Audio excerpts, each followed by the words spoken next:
बड़ी गहन है, बड़ी कठिन। इनका विज्ञान करना बड़ा कठिन काम है, कर्म को समझना। इसीलिए जो सरल रास्ता है भक्ति का मार्ग है। क्या है? भक्ति का मार्ग है।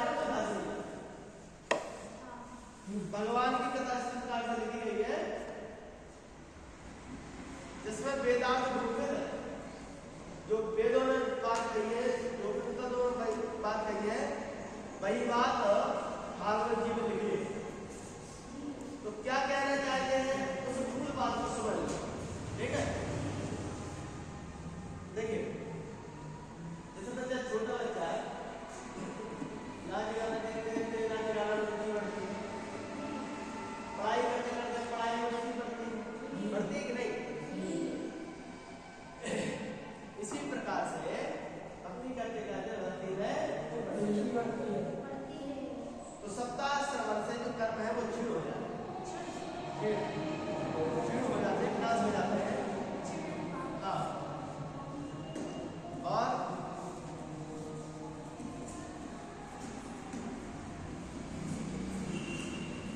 संसार कर्तमाले वाक्चारण पटियसी कथा देते स्थिते जिते मुक्ति रेव स्थिता एवं ब्रह्मैतस्य प्रेमानामस्तदा वैकुंठवासी करयुक्तम तस्फुरति मंडलम सर्वेषां सदा वेदेनानन्दलिस्ता विमानः विचारो करणो वाक्यमग्नवे। देखिए, एवं कथा तीर्थ जो कथा तीर्थ है, उस कथा तीर्थ रूप में जब चित्त स्थिर होता है, भागवत कथा रूपी तीर्थ में जब चित्त स्थिर हो जाता है तो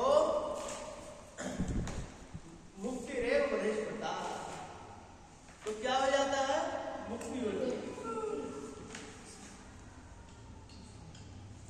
संसार कर्दम वाले को, संसार का जो कर्दम, कर्दम यानी कीचड़, संसार में कीचड़ का जो लेप हो गया, कर्दम यानी कीचड़ का लेप हो गया, जो संसार में कीचड़ जो हमारे साथ चिपका हुआ है उसका प्रक्षालन करना। क्या करना है? प्रक्षालन करना। उसको धोने में पट्टू है, पट्टी यानी पट्टू। इस कथा से संसार का कीचड़ जो हमारे ऊपर लगा हुआ है उसका प्रक्षालन कर देती है कथा, धुल देती उस कीचड़ को। ये कथा तीर्थ का विशेषण, कथा तीर्थ